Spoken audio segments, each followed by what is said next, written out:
Welcome to Tips, the Townsend Institute podcast series, a show produced by the Townsend Institute at Concordia University, Irvine.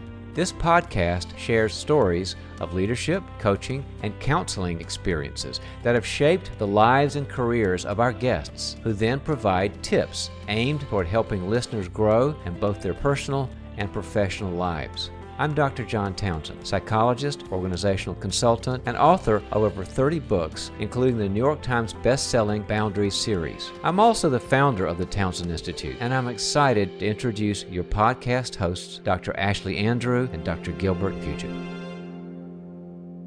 This week, we come to you with another special Olympic edition of the Townsend Institute podcast series. As things are well underway at the 33rd Olympiad in Paris, we tune into the events. Let's hear from our very own Olympiad, who's part of our Concordia University family, Paula Weishoff, the former head women's volleyball coach here at CUI. That she was, Gilbert, and she's also a three-time Olympian, boasting both a silver and bronze medal. She has experienced the Olympics from both the player lens, beginning at the young age of 22, to a more recent Olympics experience as a coach. Her leadership and approach to life are a model to learn from. Let's get started.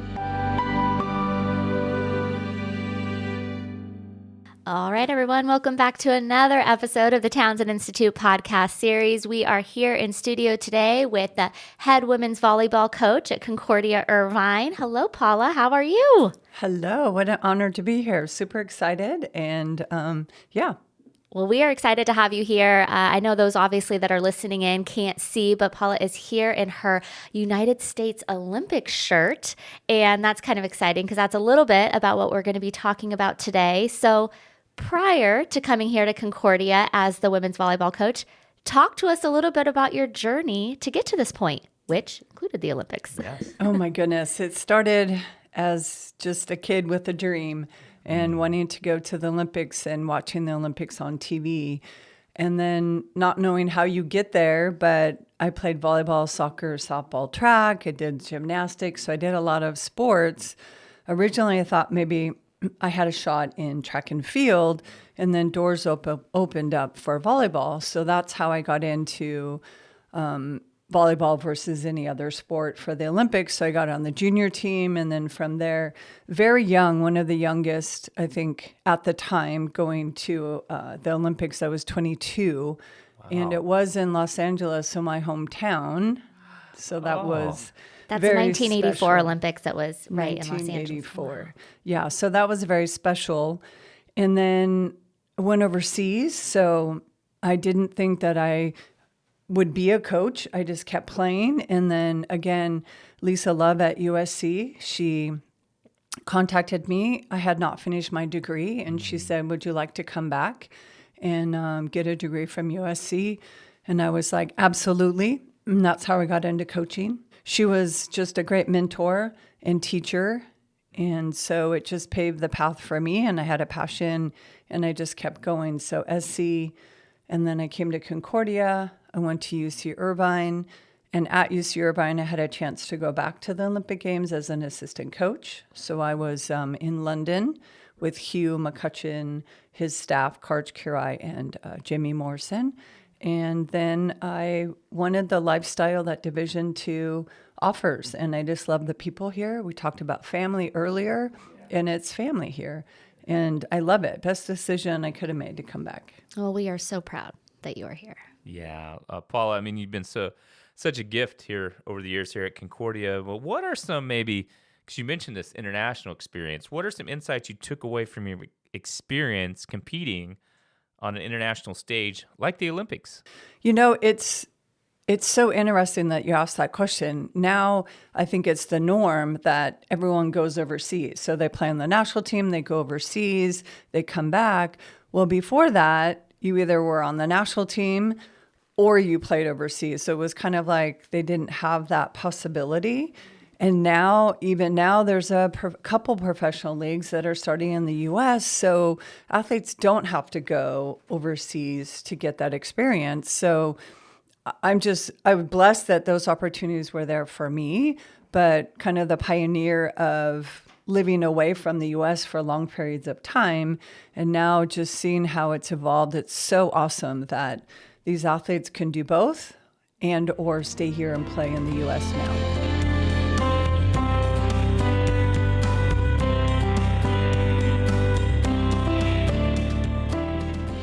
I'd love to know a little bit more about just the leadership experience you've had since moving into the coaching role, right? You've done it as an assistant coach, now as a head coach. What has that been like? Both the benefits and the challenges of being a coach, maybe even being a female coach, right, in the athletic industry. You know, I talk about mentors all the time. I had such good mentors and teachers that taught me. So from my 84 coach, Ari Selinger, Terry Liskovich, who was 92 and 96, Lisa Love, just the Jarrett Elliott, who's now at Texas, and he's won Hugh McCutcheon, Karch Kirai. So I just took everything that they offered, and it was like a little sponge. It's what I tell my players, the same thing. I just soaked it all up, and then you take what you need, and maybe at the time, every year is a little bit different. So, I could use this from Ari, or I remember this from Terry, and you put it together. So it's not just a cookie cutter. Every year it's the same. Every year it's a little bit different. And I just went to Italy, and I worked with Massimo Barberlini for a week because I want to learn. I want to see what other people do, how they do it. What are your challenges? The sport is just evolving. It's growing. Everything is just changing. So if you're set in your ways, you're going to be stuck. Wow. Do you have an example of one of those things that you learned along the way that you use maybe with your team and your players today? I feel like the technique is pretty much the same, or there's a lot of variations in the women's game. I mean, we trained 8 hours a day, 6 days a week in 1984. You can't do that now. So now it's trained not harder, but smarter. Smarter, yes. Yeah. So it's taking care of your body. So why was I able to play to 35? Now athletes are playing till 40, till 41. They're doing 5, 6 Olympic games because they're taking care of their bodies. They're taking care of their mental. You know, for us, it was like, now it's like, oh, that's what that's called. We just kind of, grin and bear it and just kept going, not knowing some of the terms that people use now that could have helped a lot in the mental side of the game. And that was one of the reasons I was able to succeed, was I could just tunnel vision, do my thing, not close out the coach what they were saying, but my ultimate goal was in sight the whole time. So whether they were yelling or screaming or trying to get us to change something, I could just have this tunnel vision focus that kept me going for a long time. Even at a young age, right? You said 22. I mean, you were doing this. I mean, I think at 22, I would not have been able to do that, right? With all of that, pressure and things like that. I would, completely. I'm not sure you're going to make it even now. You know what? I don't think at any time I was looked at for an Olympic sport. So, and probably not volleyball. No, not volleyball. I don't know. And I just got to thinking that you mentioned some big names. One of them was Karch Kirai. I mean, did you guys ever go out to the beach and just play just to see him? Did he ever you guys go play sometimes just to see how? I mean, you could have just ran up and down the beach, right? It's funny, that staff from 2012, we played racquetball. We played a lot of different sports together as a staff, so it was pretty funny. And I was like, okay, my partner's Karch. Karch, I'm playing Karch, you and me. You and Jamie, you guys could go over there. So, yeah, of course, I'm smart on who I got to choose. Yeah. Oh, I would. Yeah, absolutely. I think you chose well. No offense to Hugh and Jamie. They probably would agree with you. Yeah, Karch Kirai, that's a good partner to have there and stuff. So, as college athletics have changed quite a bit from 84, but even recently, within the last few years, all these things, NILs, all these things, what's caught your attention and why within college athletics, some trends today? I just think there's a lot more information out there. The athletes know what to expect, what's going to happen. So I think it's a lot easier. Where before, there wasn't this whole communication. We didn't have the SAC group that could talk about problems and issues. But anyways, before, so when I was at USC, we trained the same way as we did with Ari. We were going 5-6 hours a day.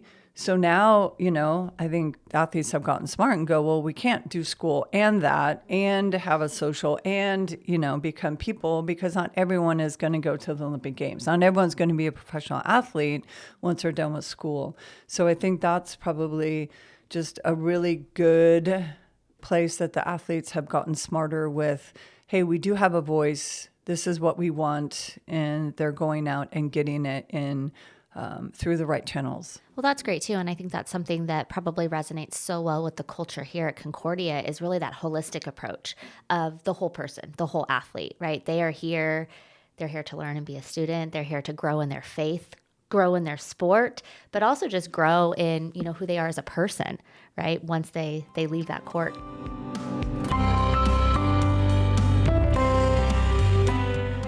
Well, you talk a little bit about the changes that have hit college athletics. What are some things that you've rethought then about kind of the leadership style that's changed over the years? Again, kind of going back to you're not just training athletes in the sport, but there's this, self-care, mental health. Has that impacted your leadership style at all?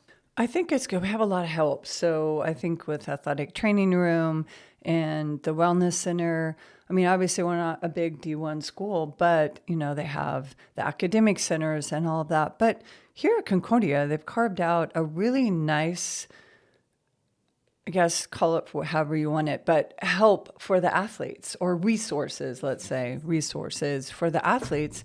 And I think it's really helpful. And that's the Division II motto is, having the complete experience. And I think we talk about it in our staff meetings always about creating an experience for the athletes and for the coaches and the environment. And like I said before, having such a family environment here makes it just so much more personal on a personal level. I found, at SC, maybe at UCI, the president doesn't even know who you are. We're here, you walking in, and he's at lunch, and he's saying hello to you. So, he's a big sports fan here too, so that helps. Yes, he comes to so many games, and that's really, really sends a really awesome message to the athletes that they're important here. They have value here, so that's awesome. Well, we know faith. I think faith is really important because I think about it. You went to different places and you came back to Concordia, right? So that's been important in your life. How do you live that out as a coach? Because you've done this here at Concordia, you've done it internationally, and I'm sure in a lot of cultures that maybe aren't as Christian, right? How do you live your faith out?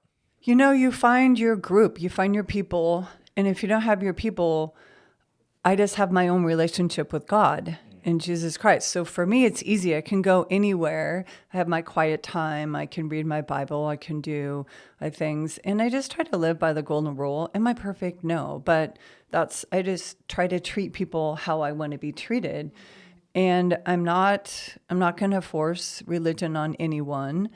And we're going to talk about it. And if the athletes want to, I think they feel comfortable coming and talking because it isn't forced on them. They aren't forced to go to chapel. They aren't forced to, read the Bible and come back with scripture. We do that before some of the matches, but it's voluntary. So, hey, would you like to do this? Do you want to do a sports quote? And I think that style opens it up more to be receptive. And then all of a sudden they're going, this is cool. Mm-hmm. But, also being overseas, it's tough. And so it's finding other athletes that have your same interests that, hey, let's get a Bible study. Let's go to church together. So in San Diego, we all went to non-denominational Christian church. And so we just found ways to connect and, keep our faith going. Here in the Townsend Institute, we have Dr. Townsend wrote a book called Boundaries with Dr. Cloud, and that's what it sounds like. You create boundaries, right? Where, hey, faith is important to me. I'm going to carve out some time where either with others, have that connection, or by myself, spend some time with God. And I think that's really powerful. Yeah, I don't drive as much as I used to, but when I would go to SC, that was really my time. I'd turn up the radio and just have discussions. Why? Or thank you? Or where am I going? What would you like me to do? How am I impacting? So that was my time. Now my car drive is only 10 minutes. So In the morning with my coffee is my time. So if I see you driving around the parking lot, you're right. You just want a little more time before you get out. Huh? She's trying to find her why for the day. There you go. I like it. I like it.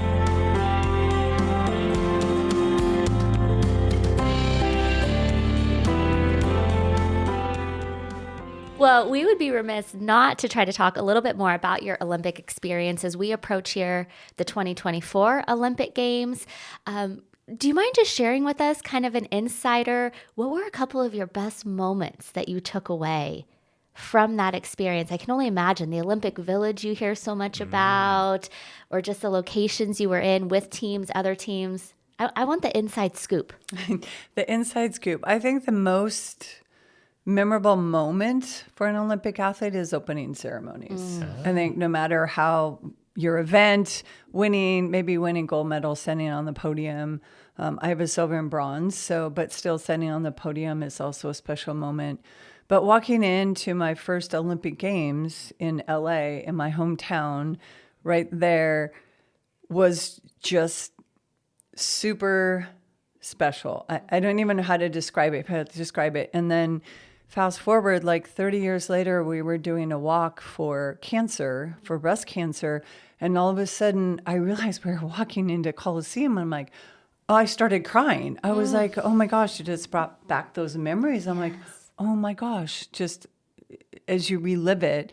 And then fast forward to 1992 or 1996, you're walking into the stadium a little bit different, not your first one. So walking over to the Italians and taking a picture with them, the volleyball or Lindsay Davenport or people. Now you're a little bit, a lot more of the athletes. You've played against them in foreign countries and you have a relationship and a friendship and just that camaraderie with. I was gonna say, it sounds like a lot of community. Yeah. Yeah, just a lot more athletes and you're a lot more comfortable and it's just another special moment. And so each Olympics you go to is just a little bit different. Wow, that is so awesome. It's great to hear that. I think that ship has sailed for Gilbert and I, that we are probably not going to reach that level. So just hearing your experiences, that community, that relationship piece, because, it's an elite few that make it to that level. And I'm sure that pride you felt just individually and for your country as well. I do have another little story that was pretty special. So Kobe Bryant had come and talked to our team before we went to the 2012 Olympics. So I was a coach at that time. And his daughter played club volleyball. So I knew his coach. I'd seen him at some of the club tournaments. And I was just grabbing a quick bite in the calf in the Olympic Village. And he comes over and he sits down and just says, "How are you doing?" And it would touch my heart. Everyone else is staring at us. And I'm like, okay, hi, Kobe. How are you doing today? Great. Sorry, I have to run off because I got to go watch video. No, but that was just another special moment where you're making connection with all these different athletes. And, it's just not everyone gets that. It's just being grateful or understanding the opportunities that you have. Not everyone has those, and just being grateful for them. Well, and what you said, which I think is really powerful, he took time to be present with you in the moment, because I'm sure he had a lot of things going on too, and you did too. But to be able to sit there, maybe eat or just be there to get, what a powerful time. I don't know. I think, Ashley, we're going to start training because maybe there's a spot for us somewhere. Paula, we need your help. That's right. There you go. We need your help. So I think one thing we do as we end all episodes here on the Townsend Institute podcast series is we ask a takeaway tip for our listeners. What would you like everyone to walk away with today? Gosh, when I read the list of questions, then so many things popped into my head. And I guess one of the quotes that I really like the most is just the way you do anything is the way you do everything. And so just go about life. Could you share that again? Let's do that again. That's one that I think people ought to write down. The way you do anything is the way you do everything. And that is me in a nutshell. So whether I'm playing volleyball, coaching volleyball, taking a class, doing my yoga, I just do it to the best of my ability. And that's all. And I give everything 100%. And so it's just going through life knowing that there's no regrets. there's peaks and there's valleys, and you fall down and you got to get back up and you don't think you're going to make it. But if you just keep going every day and you just keep doing the best you can, I think that is, and I do everything the same way, kind of with that same focus, that same determination, that same intensity. And the one thing I think about, I've known a number of your players over the years and how you have invested with that same type of presence, determination. You've created wonderful people, right, that are out doing things for God and in the church or coaching. Or I think about that, how your efforts have been multiplied through so many of your players and coaches that have worked with you. I think the biggest honor was that Jack Brown at the end of her playing career got baptized. So when you think about, it's not just volleyball, the wins and losses. Obviously, we're all competitive here, coaches at Concordia, but it's the impact you make, and some athletes we fail with and some we have success with. And it's just doing your best to be the best person you can every day. Wow. Well, thank you so much, Paula. We are just so blessed to have you here at Concordia and to be on the podcast here today. So thank you so much. And I know you'll be tuning in this summer to see what happens. So I sure will. Thank you again very much. Thank you, Paula. Have a great one.